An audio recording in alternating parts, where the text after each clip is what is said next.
Hi, this is Roger and welcome to Cool Reviews. Today I'm going to review one art book and an audio book which I think you'll really enjoy if you get a chance to listen to it.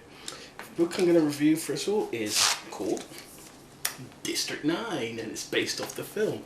If you haven't seen the film, highly recommend it. It's by a director called Neil Blomkamp. I think this was his second film. He actually did a couple of documentaries. He actually studied at Vancouver Film School, which is very close to where I work, so yeah, it's really cool to know that. District 9 is first major Hollywood blockbuster, and it's really good. I'm not going to really go through the film. I highly recommend you watch it. But I am going to show you some of the cool artwork, so if you haven't watched the film, sorry, you might see a few spoilers here. Can't be helped because the art book is so good. So try and get to a good place. So obviously got some alien reviews there, alien concept art, really sweet. I liked all the way that they actually explored all the different types of aliens. Yeah, really did a good job. And I'm going to cut through because this book has got some great concept art.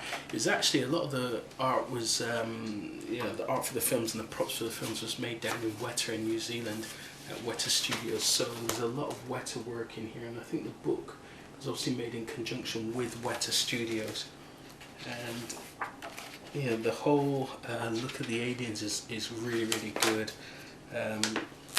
Some of the major parts in the film that I liked was the weapons when they were if you see the film, there's a scene where Vickers, who's our main protagonist, he's being, you could say it's being tortured, but he's actually being used as a test guinea pig to test alien weaponry. And there's a whole series of weapons, different types of guns, and you know that if you're into sci-fi and you're into guns and weaponry, if you think of films like Aliens, where we had the kind of minigun cannon, which was on kind of like a dolly, and they had it strapped to their bodies so that they could actually pivot those guns.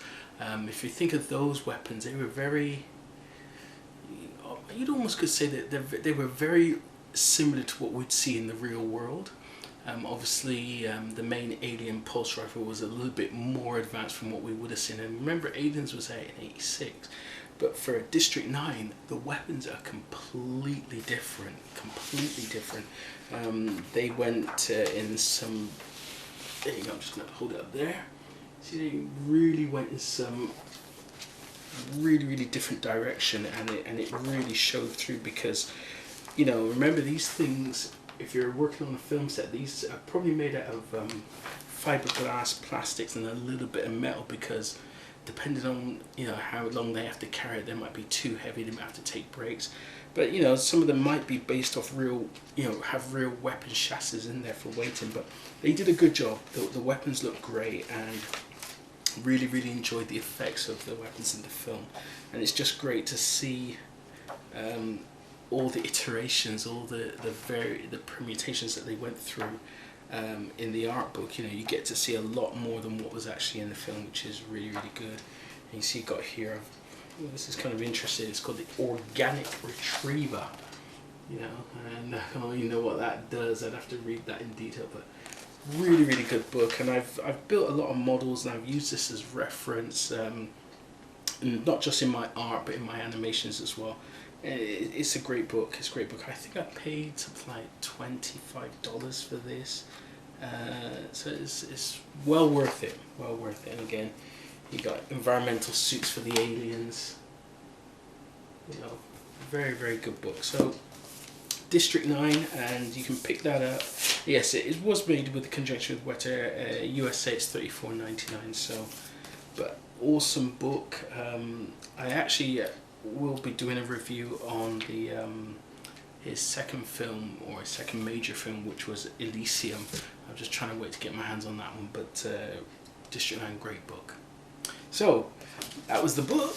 Now for the audio book. So obviously I really love audiobooks, and this audiobook was actually recommended to me by a friend, and it kind of really piqued my interest because the narrator was Will Wheaton. And for those of you guys out there who are into sci-fi and, you know, all things fantasy and D&D, Dungeons and Dragons, and you could also say anybody's into like MMOs like World of Warcraft, Dota, and any type of online gaming, you're going to know who Will Wheaton was. For the rest of us who are a little bit older, Will Wheaton is the ensign from Star Trek Enterprise: The Next Generation, which was out, I think it was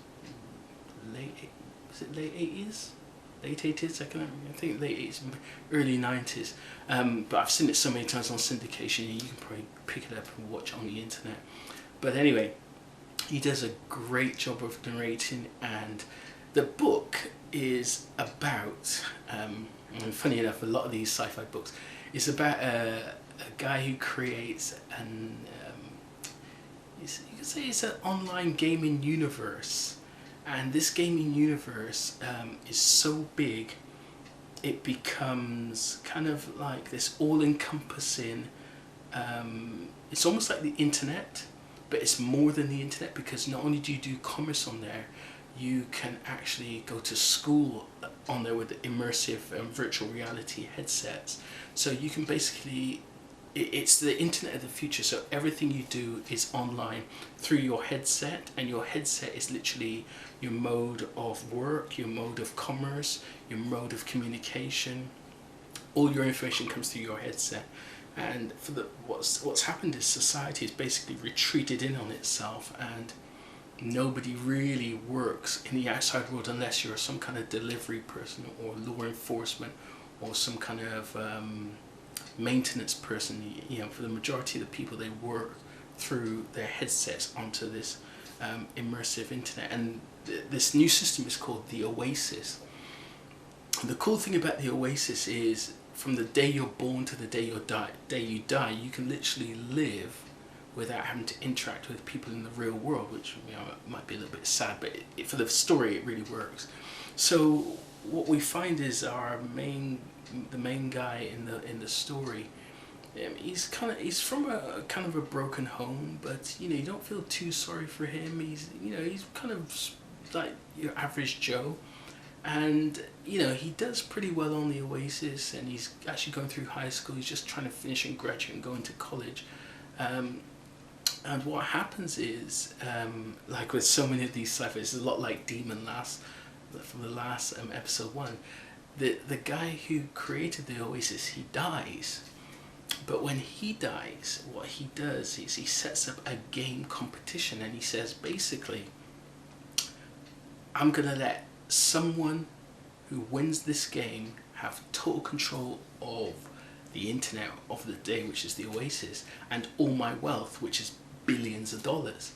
But what he does is he sets up this game as an elaborate D&D, Dungeons and Dragons, and MMO online treasure hunt. And what you have to do is you're looking to find basically 3 Easter eggs, and from each one of these Easter eggs they'll give you access to 3 gates. So you get 1 Easter egg, you get through a gate, get another Easter egg, get through a gate, get the 3rd Easter egg, get through a gate. But on the other side of these gates is a major challenge which you have to overcome. So it's actually like a puzzle within a puzzle within a puzzle. So the first puzzle is he gives you a clue, and you've got to find the Easter egg. Once you've figured out where the Easter egg is and you retrieve it, then you get another clue as to where to find the gate. And once you figure that clue out, you got the 3rd clue. Once you figure out where that gate is and you gain access to that gate, you have to take the challenges inside.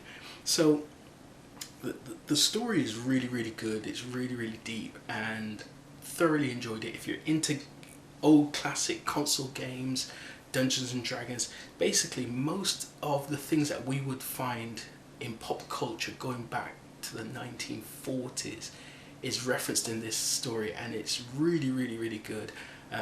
There's lots of industrial espionage, there's lots of geekdom in there. It's actually kind of funny, lots of action, and of course the main part of this, so it really does coincide with Will Wheaton being in the video game movie, which is just coming out of the cinemas. So that's all I have time for this week. So highly recommend Ready Player One for you guys to read and also or listen to on the audiobook. Awesome book. I'm sure you'll enjoy it. This is Roger signing off, and I'll see you next time. Bye then.